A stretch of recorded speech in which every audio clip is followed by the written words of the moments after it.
கோயம்புத்தூரின் திருவண்ணாமலை என்று அழைக்கப்படுற தர்மலிங்கேஸ்வரர் ஆலயத்தை பற்றி தாங்க இன்னைக்கு பதிவில் பார்க்க போகிறோம். அதனால கோயம்புத்தூரின் திருவண்ணாமலை இல்லைங்க, கோவை மாவட்டத்தில் கிரிவலம் சுற்றி வர வழக்கமுடைய மலை மீது சிவன் அமர்ந்துள்ள ஒரே சிவாலயம் இந்த தர்மலிங்கேஸ்வரர் ஆலயம் தாங்க.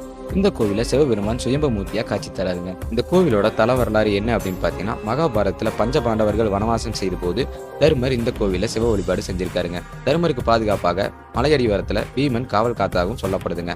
இதை உணர்த்தும் விதமாக அடிவாரத்துல பீமனுக்கு உருவச்சிலை வைக்கப்பட்டிருக்கு.